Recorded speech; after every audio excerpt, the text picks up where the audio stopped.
Hello everyone, I'm meteorologist Charlie Ironmonger. Thank you so much for joining me today for your 11 a.m. news and weather update from the First Alert Desk. Now I do want to apologize. We've been having some technical issues with our sound here on the First Alert Desk, which is why, again, we were unable to, bring you the news earlier this morning. We appear to have those all cleared up. So from here on out, here we go. It's time for some news. Want to start out of Carteret County, where a former deputy is again back in court for an assault charge. Now, the True Healing Under God National Civil Rights Group and indigenous community members are planning to gather at the Carteret County Courthouse ahead of James De La O Jr.'s hearing. Now, in 2024, this is the video you're seeing, former Onslow County Deputy James De La O Jr.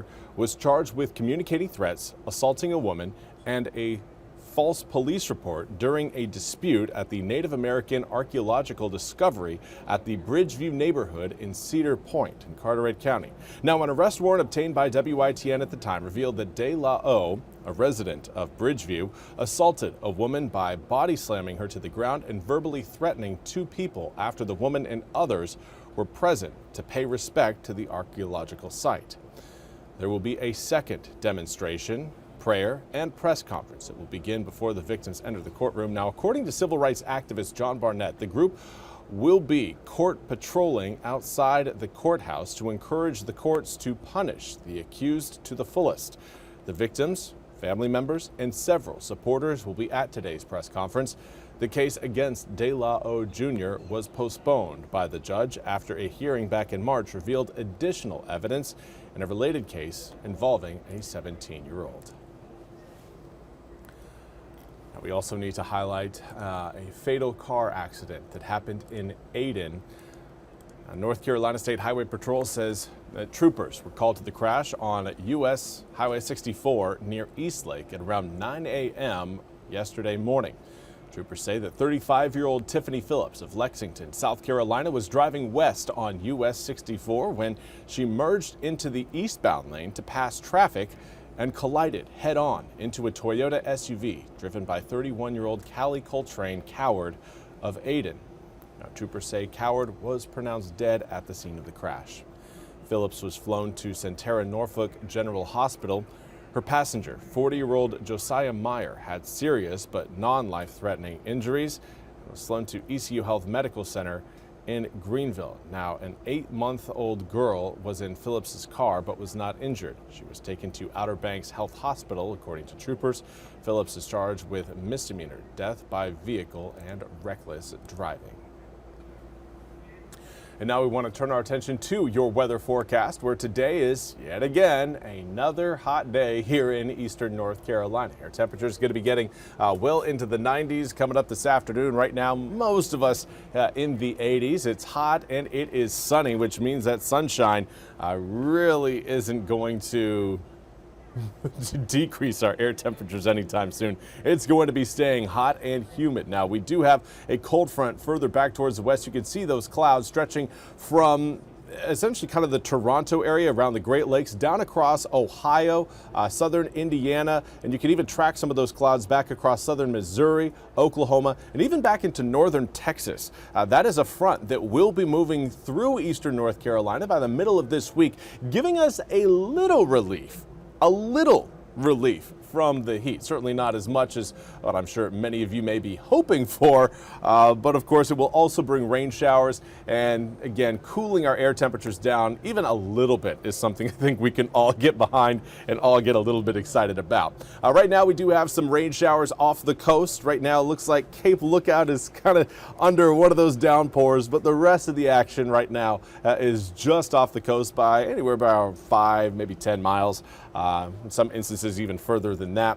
But rain showers coming up later on this afternoon will be a possibility, but not a certainty. We're looking again at a chance of a few isolated pop-up showers and storms generated by the sea breeze front that'll occur coming up later on this afternoon. Right now, air temperatures generally in the mid to upper 80s. Right now, we've got 88 degrees through Swan Quarter, Edenton, Greenville, Kinston.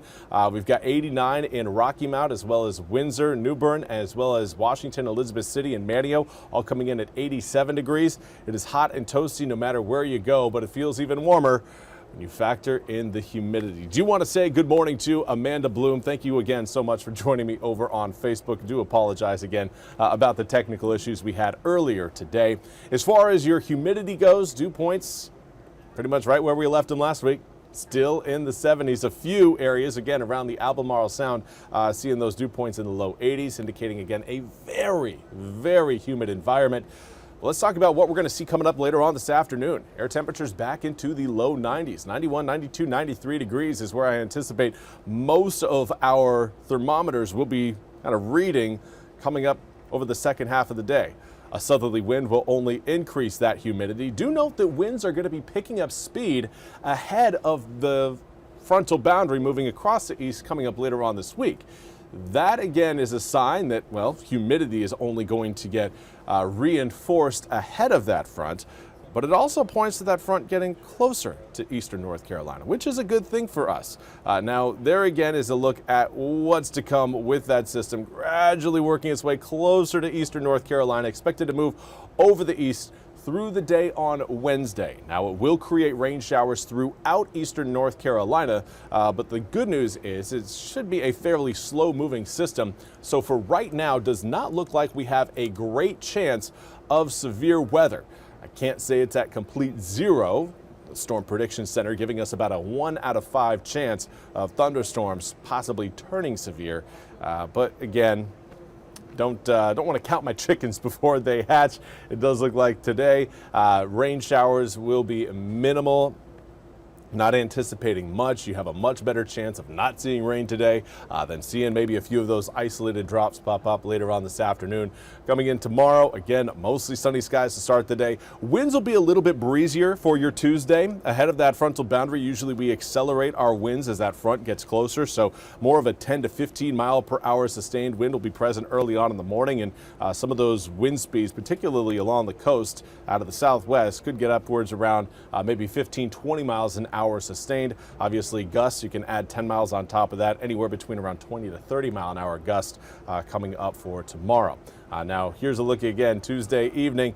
Some rain showers sitting further back towards the west, a little bit of instability ahead of that frontal passage, but again doesn't really look like much of that action will actually be reaching into eastern North Carolina until we get to Wednesday. Wednesday into Thursday is when we bring in that cold front. It will bring rain showers and cloud cover throughout the area, but it will drop air temperatures down from the low 90s today and tomorrow into the mid 80s to upper 80s for Wednesday and Thursday.